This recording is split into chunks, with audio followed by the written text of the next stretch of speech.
ముఖ్యమంత్రి గారు 14న మళ్ళీ రాష్ట్రానికి వచ్చే అవకాశం ఉంది. స్వాతంత్ర దినోత్సవం రోజున వైరాలో అంటే ఆ రోజున గోదావరి జలాలు కూడా ఖమ్మం జిల్లాకి విడుదల చేసే సందర్భాన్ని పురస్కరించుకొని ముఖ్యమంత్రి గారి సభలో ఈ యొక్క 2 లక్షల రుణమాఫీని కూడా అనౌన్స్ చేయించాలనేది ప్రభుత్వం యొక్క కోరిక.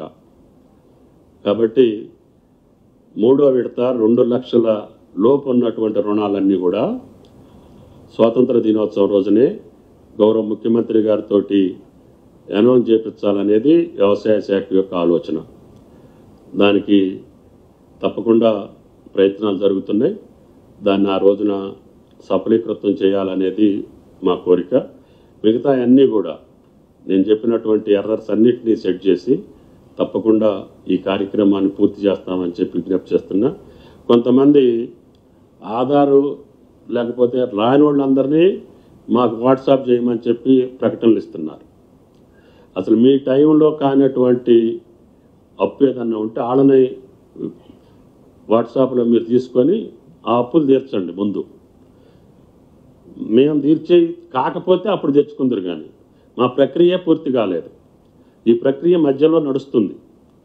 1,500,000 అయింది, 2 లక్షలు అవ్వాలి. తర్వాత 2 లక్షల పైన కూడా రైతులు చెల్లించగానే మేము కూడా వాళ్ళ బాకీ చెల్లించాల్సిన అవసరం ఉంది. కాబట్టి మా ప్రక్రియ పూర్తి అయింది అని చెప్పిన తర్వాత ఎవరికైనా కాకపోతే అది మీరు తెప్పించుకోండి, వెరిఫై చేయండి, ప్రభుత్వానికి విజ్ఞప్తి చేయండి, మేము దాన్ని పూర్తి చేస్తాం.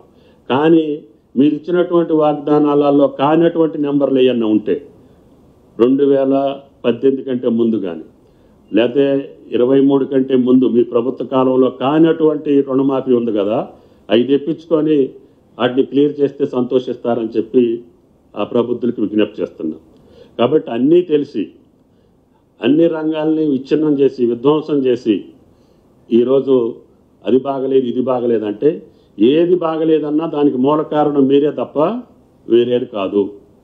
దాని యొక్క డీటెయిల్స్ తీసుకుంటే డిసెంబర్ 9, 23 కంటే ముందు జరిగినటువంటి అరిష్టం, అరాచకం, అవినీతి తప్పితే ఈ ప్రభుత్వ కాలంలో ఏ పొరపాటు జరగకుండానే ముందుకు పోవాలనేది ఈ ప్రభుత్వం యొక్క ఆలోచన. వీలైనంత కాడికి భగవంతుడు ఇచ్చినటువంటి శక్తి మేరకి ఈ ప్రక్రియ పూర్తి చేసి ఇంకా మిగిలినటువంటి కార్యక్రమాలు కూడా మేము మాటిచ్చాం. అది రైతు భరోసా ఉంది, అది కూడా మీ అందరి విఘ్నులతోటి పెద్దలతోటి డిస్కస్ చేస్తున్నాం. అది పంట వేసినటువంటి వ్యవసాయం చేసినటువంటి రైతుకి ఇవ్వాలనేది. రెండోది మీరు తీసేసినటువంటి ఇన్సూరెన్స్ పథకం, పంటల బీమా పథకం కూడా ఈరోజు రైతుకి అకాల వర్షాలు కావచ్చు, ఏ రకమైనటువంటి ప్రకృతి వైపరీత్యాల వల్ల జరిగిన నష్టాన్ని కూడా తీర్చాలి అని అంటే ప్రభుత్వ పరంగా సాధ్యం కాదు. కాబట్టి తప్పకుండా పంటల బీమా పథకాన్ని ప్రతి రైతుకి అన్వయించేటట్టుగా, ప్రతి రైతు దానివల్ల లాభం పొందేటట్టుగా, ఏ కారణం చేత పంట నష్టపోయినా తద్వారా రైతుకి పంట నష్టపరిహారం ఇవ్వాలని చెప్పి ఇన్సూరెన్స్ పథకాన్ని కూడా ప్రవేశపెడుతున్నాం. అది కూడా టెండర్ స్టేజ్లో ఉందని అనుకుంటున్నాను నేను. అది కాగానే మళ్ళీ మిమ్మల్ని పిలిచి ఏ పంటలకి ప్రతి రైతుకి గతంలో అప్పు తీసుకున్నటువంటి రైతుకే ప్రీమియం ఉండేది, అది కూడా సక్రమంగా రాలే.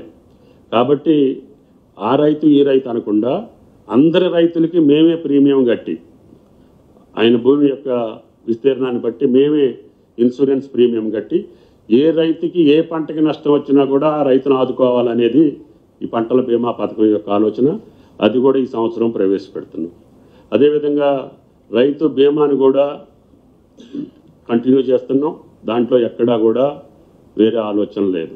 ఈ రకంగా మీరు వదిలేసినటువంటి కార్యక్రమాలను కూడా పునరుద్ధరించుకుంటూనే రైతుకు కావాల్సినటువంటి అన్ని కోణాల్లో ఈ ప్రభుత్వం ముందుకెళ్తుంది. కాబట్టి చిల్లర విషయాల కోసం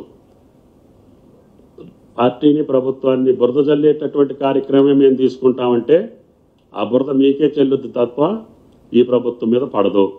కాబట్టి మళ్ళీ ఒక్కసారి మీరు రైతాంగ దృష్టిలో పెట్టుకొని వాళ్ళ మనోభావాలను దృష్టిలో పెట్టుకొని సంతోషంగా పంటలు వేసుకుంటున్నటువంటి రైతుల్ని మీ యొక్క చిల్లర మాటలతోటి, అభూత కల్పనలతోటి, అబద్ధాలతోటి, అసత్యాలతోటి రైతాంగాన్ని ఎక్కడా కూడా వాళ్ళ మనోధైర్యాన్ని దెబ్బతీయకుండా ఈ సంవత్సరం చరిత్రలో లేనటువంటి విధంగా పంటల యొక్క దిగుబడి రావాలని, ప్రతి సెంటు పంట బండి రైతులు సుఖ సంతోషాలతో ఉండాలని, దానికి కావాల్సిన అన్ని సహాయ సహకారాలు అందిస్తామని చెప్పి విజ్ఞప్తి చేస్తున్నాం.